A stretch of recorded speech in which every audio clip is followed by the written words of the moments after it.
ସମ୍ବଲପୁର ଗୌରବ ଯେ ପ୍ରଥମ ପାଳି ସମ୍ବଲପୁରକୁ ମିଳିଲା ସେ କ୍ରମରେ ସରକାର ଲୋକଙ୍କ ପାଖକୁ ଯିବା ପାଇଁ ଯେଉଁ ପ୍ରକ୍ରିୟା ଆରମ୍ଭ ହୋଇଛି ଇଏ ପ୍ରକ୍ରିୟା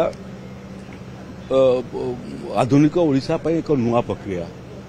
ମୁଖ୍ୟମନ୍ତ୍ରୀ ଭୁବନେଶ୍ୱରରେ ଶୁଣୁଥିଲେ, ଆଜି ସମ୍ବଲପୁରକୁ ଆସିଛନ୍ତି। ପୁଣି ପରବର୍ତ୍ତୀ ଶୁଣାଣି କୌଣସି ନା କୌଣସି ଗୋଟିଏ ଜିଲ୍ଲାରେ ସ୍ଥିରୀକୃତ ହେବ।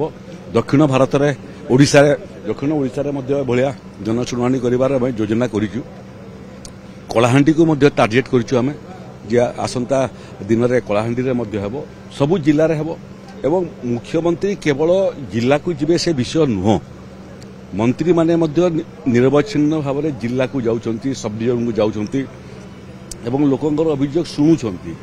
ସେ କ୍ରମରେ ସଚିବମାନେ ମଧ୍ୟ ଜିଲ୍ଲାକୁ ଆସିବେ, ଜିଲ୍ଲାପାଳମାନେ ମଧ୍ୟ ସବ୍ ଡିଭିଜନକୁ ଯିବେ, ବ୍ଲକକୁ ଯିବେ, ବିଡିଓ ମାନେ ମଧ୍ୟ ପଞ୍ଚାୟତକୁ ଯିବେ। এটা এক নিরন্তর প্রক্রিয়া হওয়া কথা। একদম গভর্নেন্স গুড গভর্নেন্সর অর্থ হচ্ছে সরকার লোকଙ୍କର দ্বারদেশে পৌঁছব।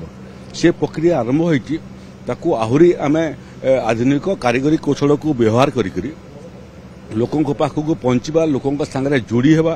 ଲୋକଙ୍କର ଦୁଇ ପ୍ରକାର ସମସ୍ୟା ଅଛି। ଗୋଟିଏ ସମସ୍ୟା ଅଛି ବ୍ୟକ୍ତିଗତ ସମସ୍ୟା, ଗୋଟିଏ ହେଉଛି ସାମୂହିକ ବିକାଶର ସମସ୍ୟା। ସାମୂହିକ ବିକାଶର ଯେଉଁ ସମସ୍ୟା ସେଥିପାଇଁ ବିଭାଗୀୟ ସଚିବମାନଙ୍କର ମଧ୍ୟ କନଭର୍ଜେନ୍ସ ଅଛି।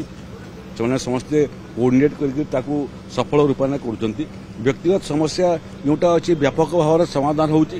ଲୋକେ ଛୋଟ ଛୋଟ ସମସ୍ୟା ପାଇଁ ଏଠି ଆସିବାର ଲକ୍ଷ୍ୟ ହେଉଛି ଏହି ବାର୍ତ୍ତା ଦେବା ପାଇଁ ଯେ ଏଠି ଯେତେ କମ୍ ଲୋକ ଆସିବେ ସେତେ ଗୁଡ୍ ଗଭର୍ନେନ୍ସ ହେଉଛି ବୋଲି ଧରାଯିବ। ଯଦି ତୃଣମୂଳ ସ୍ତରରୁ ସମସ୍ୟାର ସମାଧାନ ହେବାଟା ଆରମ୍ଭ ହେଲା, ଆରମ୍ଭରୁ ଯେଉଁ ଭାବରେ ଲୋକ ଭୁବନେଶ୍ୱର ଦୌଡ଼ୁଥିଲେ ଏବେ ଧୀରେ ଧୀରେ କମିବାଟା ଆରମ୍ଭ ହେଲାଣି। ଆରଡିସି ମାନେ, ଜିଲ୍ଲାପାଳ ମାନେ, ବିଡିଓ ମାନେ, ତହସିଲଦାର ମାନେ, ଲାଇନ୍ ଡିପାର୍ଟମେଣ୍ଟର ଏକ୍ଜିକ୍ୟୁଟିଭ୍ ଅଫିସର ମାନେ ସେମାନେ ଶୁଣିବାଟା ଆରମ୍ଭ କଲେଣି, ଆହୁରି ଶୁଣିବେ।